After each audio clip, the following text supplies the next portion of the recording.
Our gospel is taken from John chapter 21 verses 15 to 19.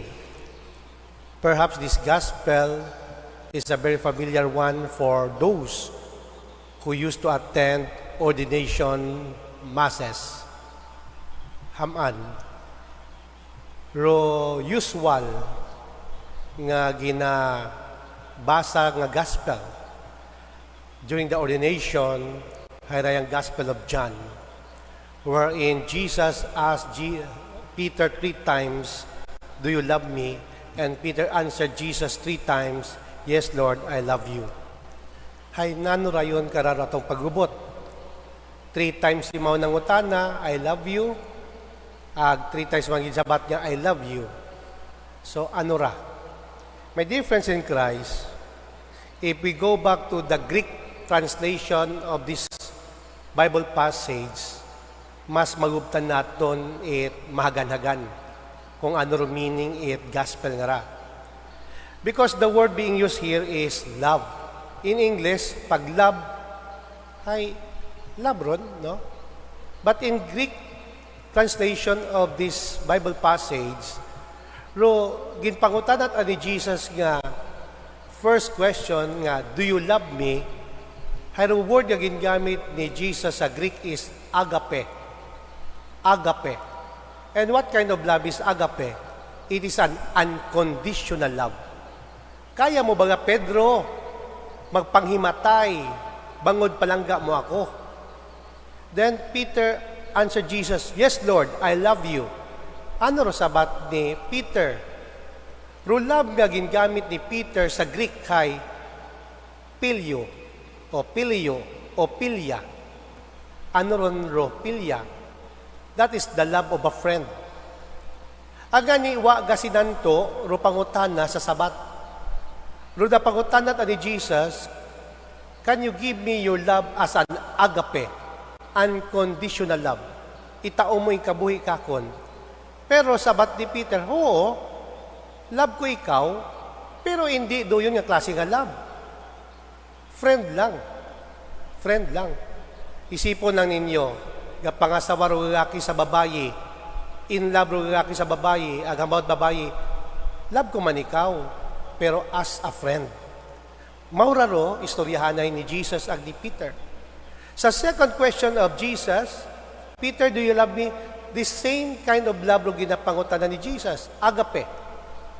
"Can you give me an unconditional love?"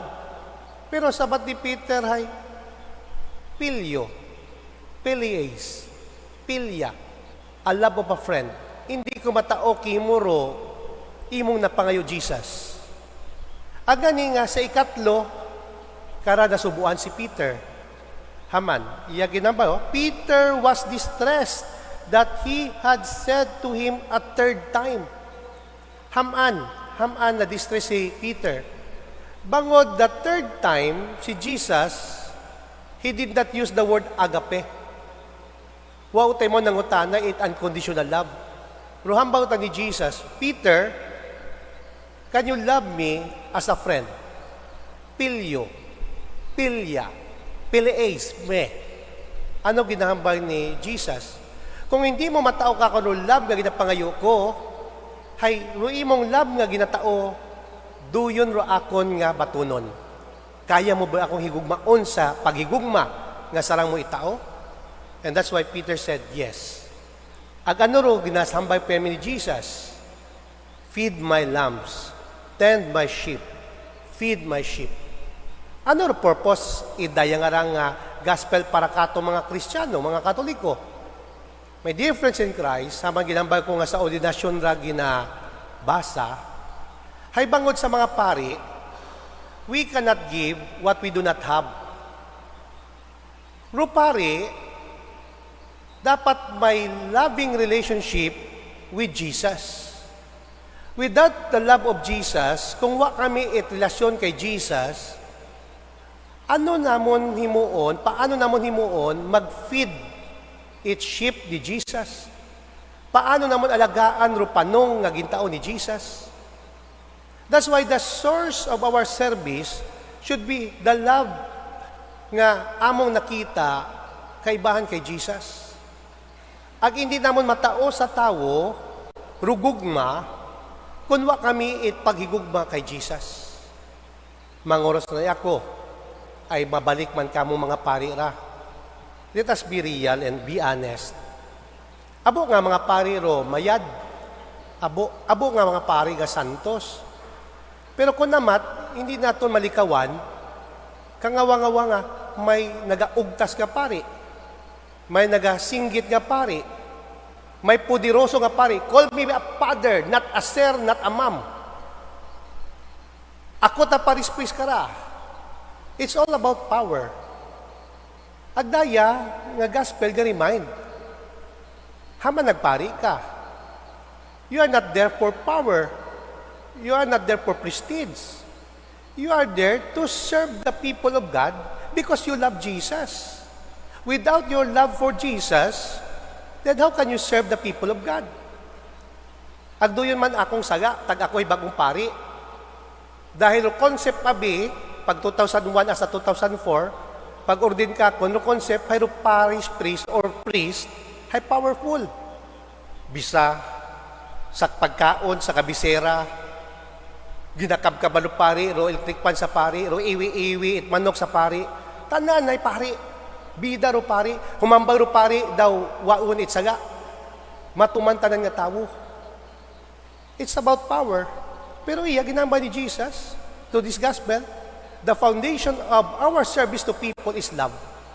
Without our love sa Diyos, ano amo ikatao sa tao?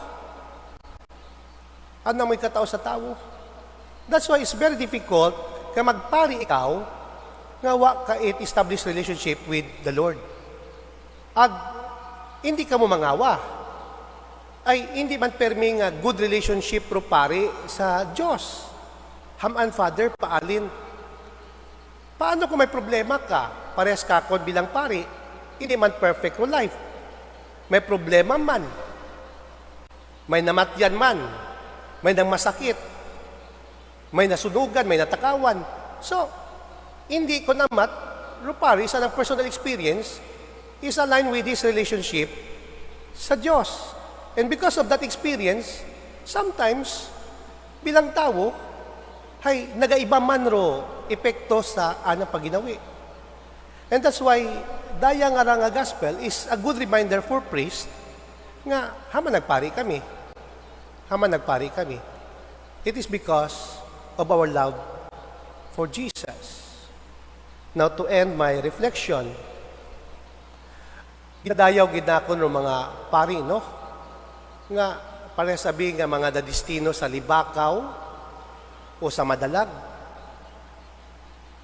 Haman Father, dahil kung ako yang rupari, ag i-assign ako sa Libakaw, ma-refuse ako. Kung i-assign ako sa Madalag, ma-refuse ako. Haman Father, wa ka na ila sa Libakaw, wa ka na ila sa Madalag? No. Mayad asa ng mga tao na. Pero personal limitation ko, hindi ko kaya nga magbinaktas kagayo-gayo, hindi ko kaya magtabok suba, hindi ko kaya ro, ginaubrat mga pari nga ron, nga gasakripisyo. Imagine, my dear friends, manguros na ako, mayad kita iya sa kalibo, palangga nyo ro pari. Pag magwisik bidita, 500. Pag magkindat, 500. Pwede pa pamasahihan, pa abroad. Pero ro mga pari sa iba nga parokya, parehas sa Libakaw, mabakta sanda kagayo-gayo, wa pa kuryente. Ito pa sa damatiner sa baryo, 2 days o 3 days, para magmisa. Ro ang sakripisyo. Grabe ro ang sakripisyo. Ang gani ko namat, iya sa katedral, mambal ko, comfortable ro life, pari. Pero there are priests nga nagakabuhi, suno sa ginapangayon ni Jesus. Feed my sheep, tend my lamb. Agdaya mga pari, pangamuyuan ninyo, ag kami man. Nga kabay nga, hindi kami malipat. Nga roamong pagpari, hindi para makakwarta, hindi para mag-retire, hay abo kaming kwarta, hindi para may bagong sagakyan, kundi nagpari kami to tell the people that there is God who loves them. That people can feel the love of God because of the priest. Dahil rayal ginhambay ni Jesus, do you love me? Ag paghambay it, pare, yes Lord, I love you. And that kind of love, we will share to your people. Kabay di kami magkalipat, agabay pangamuyuan nyo kami to be a priest according to the will of the Lord. Amen.